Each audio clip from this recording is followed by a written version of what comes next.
Hi, I'm Neha. And I'm Jess, and this is Real Talk, the series where we break down hot trending topics and dissect the latest viral videos. Make sure to like and subscribe. And this week we're talking about our toxic relationship and obsession with the Kardashians. Arguably our most toxic relationship, to be honest. It feels so good though. It's so good.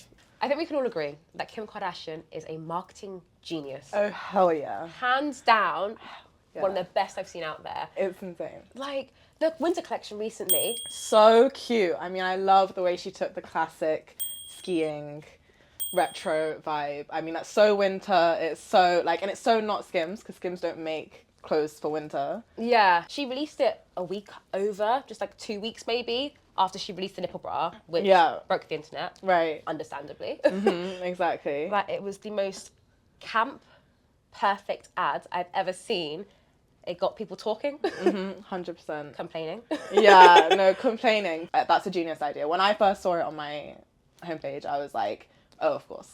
Of course, it just, everything fit together. Sent straight to the group chat with, this is amazing. Because she's done it again. No, she gets people talking about her constantly. For real. Never irrelevant. I love the parody aspect of what she did with the nipple bra because it's so outlandish, but it's so what the Kardashians are, which is outlandish. Like, they're not normal people. Yeah, I definitely feel like out of all the Kardashian Jenner sisters, she is the one that is most likely to take the piss out of herself. Yeah, 100%. I totally agree with that. She's not going to hold back. She's just going to fully lean into it and go, you know what? You all think like this about me?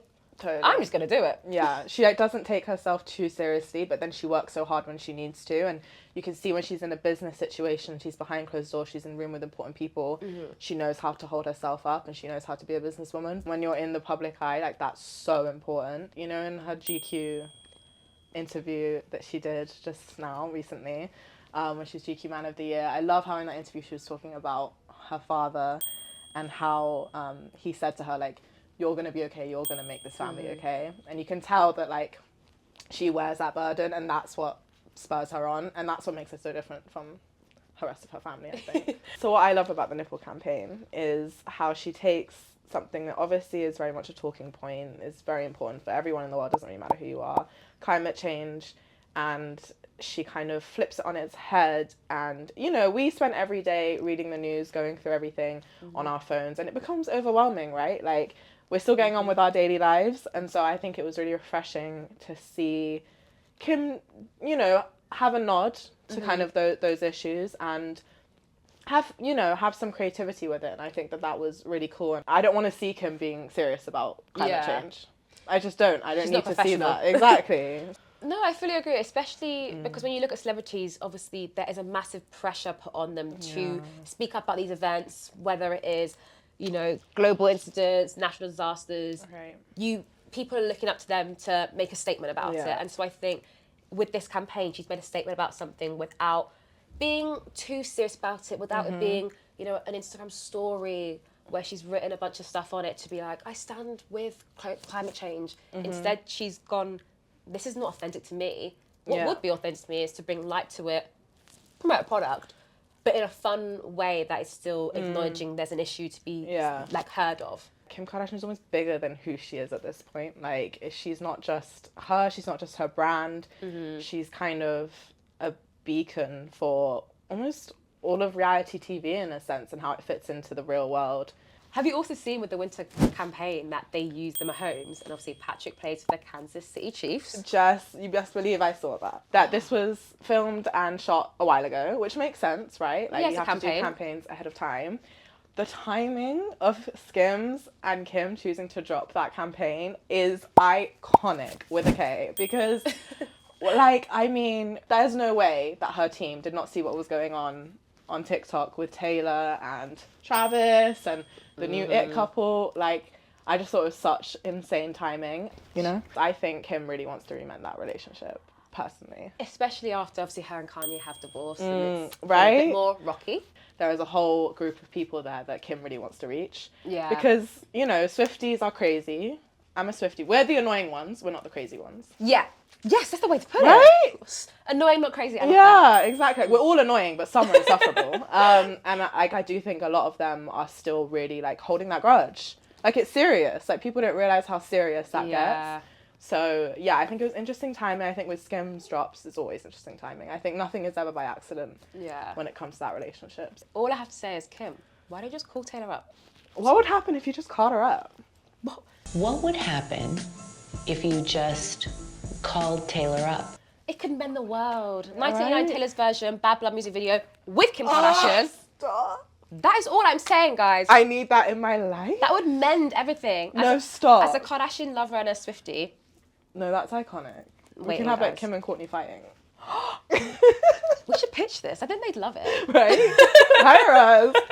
When Kylie was a brand, like Kylie was the first sister to launch something. Right? Those lip kits had us in a choke. Gone. Sold out. and then she stood away from it. And so I feel like her brand is like weakened. I feel like Kim going into the clothing in the lingerie aspect and then also going into the skincare made more sense as a pivot. I don't think KKW Beauty made as much sense as Kylie Cosmetics does. No, and I think because of this, Kylie's brand is just, she's not as much of a brand icon as she used to be. Now Kim is. Kim is the brand. No, Kardashian is the brand. That's an amazing point that you make because you put so much emphasis on your reputation, your brands, and once one of them starts to decline and you kind of give up control or give up effort or passion for it, that kind of shows in the rest of your brands and it makes us trust your branding less. I think that's so true. You can see the passion in Kim's brands. Whereas, I don't know, I mean, Kylie Swim. Like, what kind of flop was Kylie Swim? I mean, I think about that on a daily basis. That's my Roman Empire. Like, I don't, how can she just drop this brand? It literally flops and then she acts like it never existed. I think it's really interesting, obviously, having Kylie drop the clothing line. I think that is a bold move. I think dropping a clothing line as anyone in this day and age is a bold move when you're not a huge company and you don't have that backing behind you. Obviously, they're really rich people, but I think that's a really, really bold move. And I think it's not going to work out the way that Skims did. No, I don't. I think Kylie's become more of a fashion girl recently. Yeah. She went viral earlier this year for her Schiaparelli look, where she had the line on her shoulder, which amazing. Can I just say, as a fashion, I love and her shoes, the Balenciaga toe. Oh my god, so good. And she knows what she's doing, and I think she's amazing at modeling. She's so good. She's got a face for editorial. She knows what she's doing. Do I think she has the chops for a fashion brand? No. It's a whole other beast, right? And we've seen so many celebrity fashion brands already fail. Like even Ivy Park, Beyonce's one. Right. Oh, didn't do anything well, did it? No. And so I do fear for her. Obviously, the price has been affordable. Affordable. Not as expensive as I thought they were going to be. Yeah. But I must admit, when the first shot came out and I looked at the prices, I went, okay. If I really wanted a new leather jacket, £200, faux leather. But this is the thing. To me, when I first saw the price points and everything, I thought, okay, who's going to be buying this? Like, us girls, we're not going to be buying that. This is for, you know, Kylie's friends and her fashion girlies and the ones that can afford to do that and want to do that. And it's just kind of an expense to them. It doesn't really mean much. Like, regular girls that are high fashion, high fashion girls, aren't going to buy Kylie's clothes because they can afford and they want something high fashion. If I have that money, I'm like Prada leather, guys. Exactly. Chloe and Tristan. Cut him off! Cut him off! Chloe, get rid of that man. It doesn't matter that he's a good dad. He's a trifling SOB. Oh, she went there. Yeah, my issue with that as well. Why are we blaming her? Why is Khloe Kardashian at fault? This man cheated. He's turned around and said to Kourtney, I feel disgusted after I cheated. That clip, I mean, when I was watching that episode, I couldn't believe it. After I cheat, as if he does it once a week. It's insane. And I don't believe a thing he says. No. You don't feel disgusting. Nope. I'm sorry, you are just saying that. It's an absolute joke. And I honestly think that, I mean, I don't know if this is a controversial opinion or not, but Tristan is swindling and dwindling. If the Kardashians were not the Kardashians and they weren't rich, he would be nowhere involved. Irrelevant. He wouldn't be staying at Chloe's house every night saying that he loves her. Like, no, you wouldn't be. You are there for the money. You're there for the clout. Period. Otherwise, you wouldn't be treating her like that. No. You know who else is toxic? Scott. We won't get to that right now. Love him, hate him. But when you look back at his relationship with Kourtney, we all were like, get back with him. This man cheated. This man had like multiple drug addiction. No. And we made her feel like she was in the wrong. No, when I actually look back at that, it's actually quite awful. I mean, the thing is, Scott is like charming. I know. It's We so all know a bad. Scott. Oh God, that's so real. No, but this is the thing. Now he's really trying to paint himself as this really lovable character. But even now, it's like everyone that he was with after Kourtney, young, like Cradle robber. such a red flag. Even in one of the episodes recently where they were talking about setting him up with someone, and they mentioned a 19-year-old, and Penelope turned around and was like, no. 20s? Whatever. Exactly. You're 40. Poor P. She's 11. Poor P. You can see it in her face. Oh. Like, and she loves her dad. Like, Yeah. she spends so much time with him because, Kourtney and Travis, which, okay. Love to hate, hate to love. They're definitely, for me, the most relatable couple out there, which I feel like Kendall Jenner is trying to like rebrand as recently, which has that's been so really true. interesting to watch. Yeah, no, that's so true. I think with her relationship and then with kind of her tequila brand, Yep. she's just becoming a little bit more like your day-to-day kind of like, Girl. yeah, which I think is really cool because I think Kendall has that personality out of all of them that I think is quite normal. Yeah. I think you can see the good and the bad in her. Yeah. Like how she feels, and I think that that's way more normal than kind of the big personality of Kylie or the businesswoman of Kim. Like I think Kendall kind of has that balance. But the irony of us sat here talking about how Kendall Jenner could be a regular person, the girl can't cut a piece of cake. She can't cut a cucumber. Crying. So the idea of just leaving her to her own devices scares me a little. I'm gonna be honest. Yeah, no, don't trust this girl around any tools. Like, I need to know the cucumber thing. Like, was it staged? Was it real? You go, girl. Be careful, because I nipped myself the other day.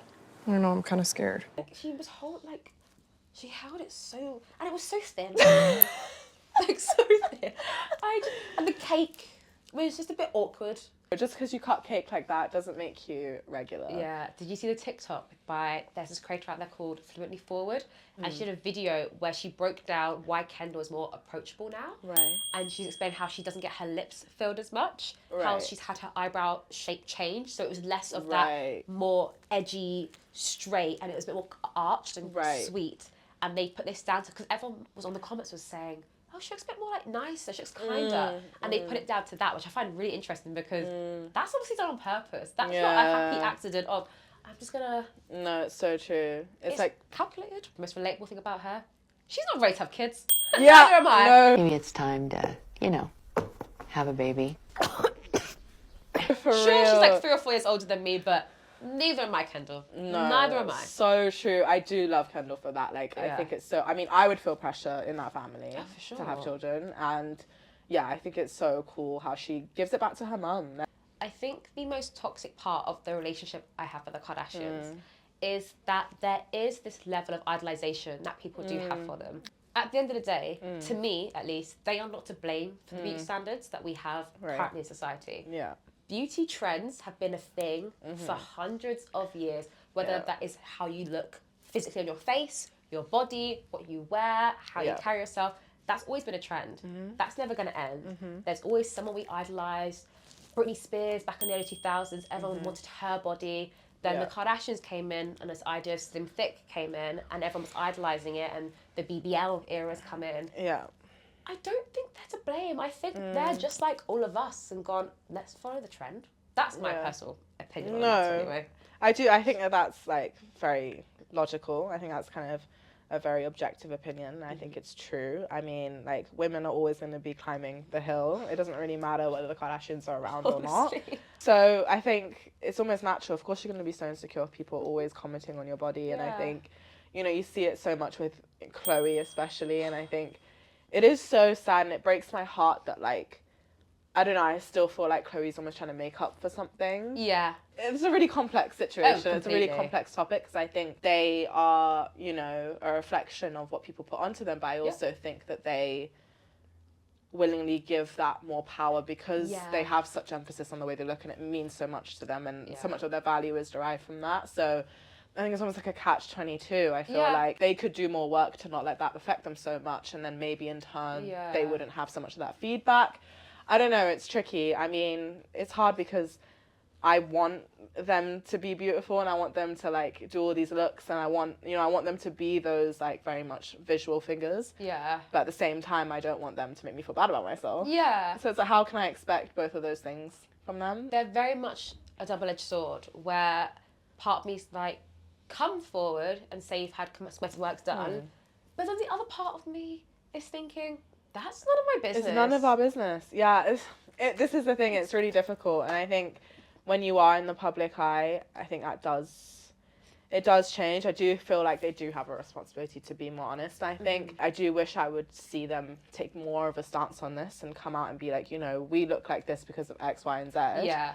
We love doing that and we love how we look. It doesn't make us insecure. We wouldn't change it. But just remember that you could also look like this if you did X, Y, and Z. And I feel like the Kardashians are never meant to be something attainable. So if you make it too much so, you kind of lose what they really have, which is their wow factor. Yeah, their vibe, you know? Yeah. I think the issue is no matter who it is, there's always going to be some pretty person, and I say that because the standard will change. What's conventionally pretty now won't be pretty in 10 years' time. Right. But there's always going to be someone that we're going to look up to, but also blame. Yeah. That's just how it is. No, and it feels for like sure. the Kardashians have had the brunt of that for the last 10, 15 years. I think this is exciting because I feel like these are thoughts that I always have, but it's nice to sit here and talk to you about it. Yeah, love it. And I feel like my conclusion is that, you know, life is complex and people are complex and you don't go to everyone for everything. And, you know, you have different friends for different reasons. You can't get everything you want from your friend in every friend. And that's not the way it's supposed to be. And that's why friendships are so valuable. Yeah.